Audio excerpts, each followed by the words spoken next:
Bab 1070. Lakukan semuanya.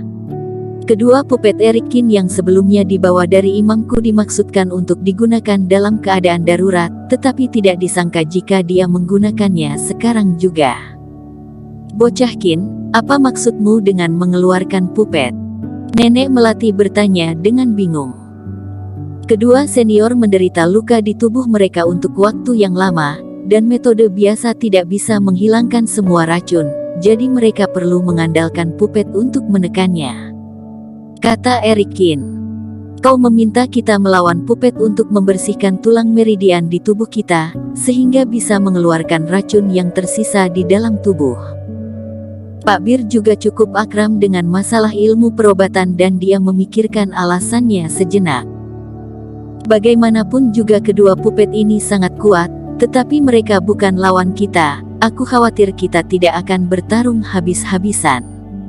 Senior, kamu salah. Erikin menggelengkan kepalanya dan tersenyum. Ini aku keluarkan bukan untuk melawannya, tapi untuk dikalahkan olehnya. Wajah Pak Bir seketika menjadi suram. Hanya dipukuli, dan tidak melawan. Perubahan ekspresi di wajah kakek tua itu menjadi semakin jelas. Erikin mengangguk mengiyakan, dan berkata, kalau hanya minum obat, pil mujarab hanya bisa bertahan selama beberapa hari saja, tapi kalau sisa racunnya dipaksa keluar, maka penyakitnya bisa sembuh total. Kamu anak nakal, apa karena kita curiga kepadamu sebelumnya, jadi kamu sengaja mengatur pupet ini untuk menghajar kita kan? Pak Bir tersenyum pahit. Kakek tua, kamu banyak omong sekali. Bahkan jika aku melakukan ini, jika dipukuli ya terima saja, itu untuk kesembuhanmu. Nenek Melati tampak tidak takut dan langsung berjalan ke depan. Pak Bir, kalau tidak suka pupet ini, sebenarnya pukulanku jauh lebih baik. Erikin memandang Pak Bir, ada rasa sedikit menggodanya. Tidak perlu, cukup pupet ini saja. Mulut Pak Bir terlihat sedikit berkedut. Dan melihat ekspresi Erikin, dia tahu bahwa bajingan ini pasti telah mengambil kesempatan untuk membalas penyiksaan yang telah dia lakukan padanya saat itu. Dia tidak akan memberinya kesempatan ini. Kedua tetua berjalan, dan Erikin mulai mengaktifkan pupet. Lampu merah di mata pupet itu menyala. Dia tidak tahu bagaimana menghormati yang tua dan mencintai yang muda, jadi boneka itu langsung menjatuhkan tinjunya begitu saja. Boom! Keduanya dibuat pingsan oleh pupet dan jatuh ke tanah. Saat mereka bangkit dan mendekat, pupet kembali mengayunkan tinjunya.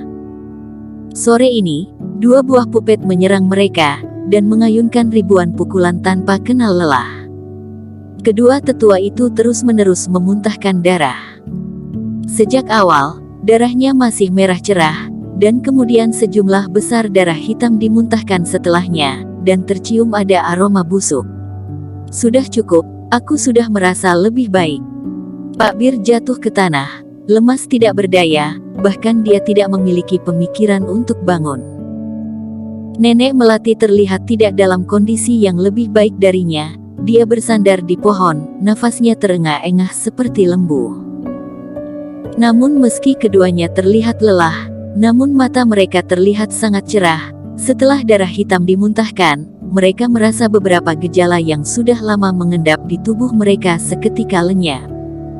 Erikin melangkah maju untuk memeriksa keadaan keduanya, lalu mengangguk setelah itu.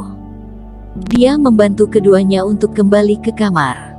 Senior, kalian berdua bisa istirahat di sini, dan besok pagi keadaan kalian pasti sudah membaik. Erikin selesai berbicara dan meninggalkan ruangan. Anak ini. Melihat punggung Erikin menghilang, ekspresi yang tergambar di wajah Pak Bir terlihat sedikit rumit. Saat ini, seluruh tubuhnya terasa sangat segar.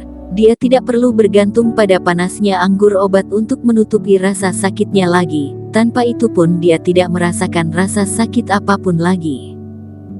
Rasa sakit yang bersarang dalam tubuhnya selama beberapa dekade terakhir benar-benar dimusnahkan oleh pemuda ini dalam waktu tidak sampai setengah hari. Ini adalah sesuatu yang bahkan tidak bisa dia pikirkan sebelumnya. Bahkan jika Eric Kin telah berjanji bahwa dia akan menyembuhkan luka dalam yang serius untuknya, dia hanya akan menganggapnya sebagai lelucon. Bagaimanapun juga kekuatan orang yang menyakitinya benar-benar menakutkan, dan cedera yang dideritanya benar-benar serius.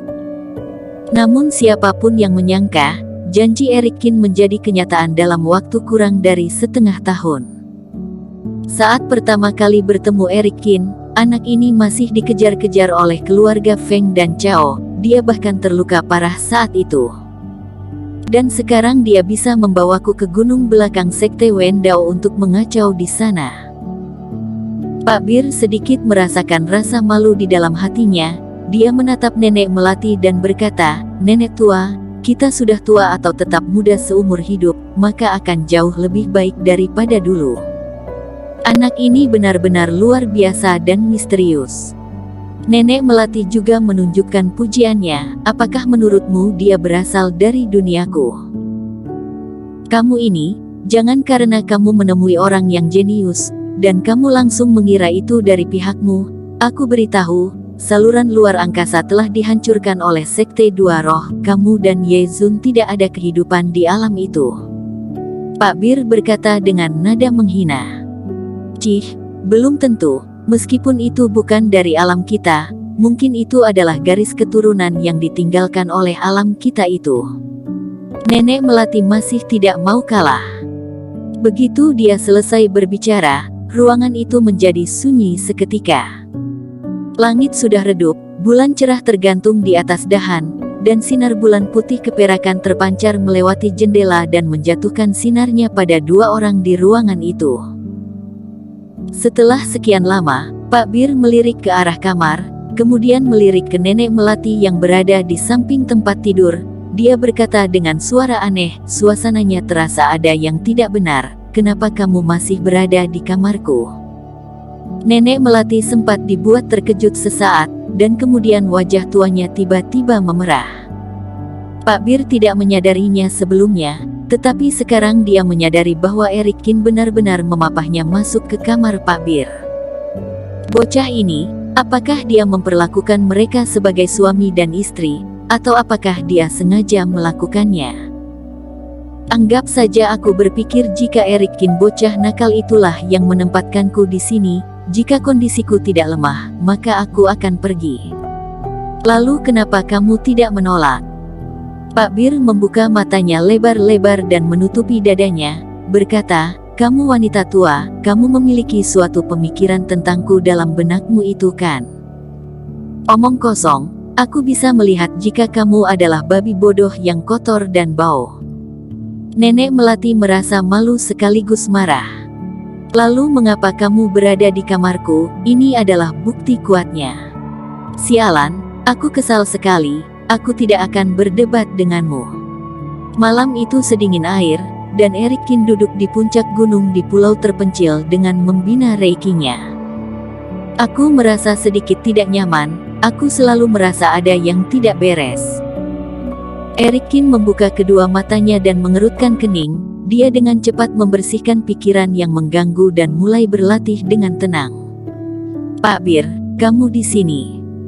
Di tengah malam, Eric Kin pulih dari siklus mingguan, dia melenturkan ototnya dan memandang Pak Bir yang perlahan berjalan mendaki gunung. Ada apa dengan wajahmu? Eric Kin tercengang, menunjuk 3 bekas cakar berdarah di wajah Pak Bir. Bukan apa-apa, aku hanya dicakar kucing. Wajah Pak Bir terlihat memerah, tidak mungkin dia memberitahu Eric Kin jika nenek melatilah yang melakukan ini kepadanya, dan semua itu karena ulah Eric Kin. Kamu memberiku pesan suara pada siang hari, dan memintaku datang ke sini untuk mencarimu, katakan saja jika ada sesuatu. Pak Bir mengambil sepotong batu biru di bagian samping dan menyatukan jari-jarinya untuk membebaskan tepi tajam energi vitalitas. Dia memotong batu biru menjadi 2 bangku, lalu duduk di puncak gunung dan melemparkan satu untuk Eric Kin. Senior tahu jika aku punya pertanyaan. Eric Kin tersenyum dan duduk di sampingnya. Metode pemurnian tubuhmu itu, tidak ada yang bisa aku koreksikan padamu lagi, Jika bukan karena penasaran dengan identitasku, apa kamu hanya ingin berbincang santai saja? Pak Bir menerima begitu saja, lalu meminum seteguk arak. Bukankah lukamu sudah sembuh? Kata Erikin. Setelah minum selama beberapa dekade, aku tidak bisa menghentikannya begitu saja. Pak Bir tersenyum dan berkata, oh iya, bawa saja saat kamu pergi. Jika ada yang ingin kamu ketahui, tanyakan saja. Sebenarnya, ada beberapa hal yang mengganjal di hatiku selama puluhan tahun, dan aku ingin mencari seseorang untuk aku ajak berbincang. Pak Bir tersenyum tipis. Bersambung. Terima kasih telah menonton video ini sampai akhir. Jangan lupa subscribe dan nantikan kisah episode selanjutnya hanya di Novel Story. Salam.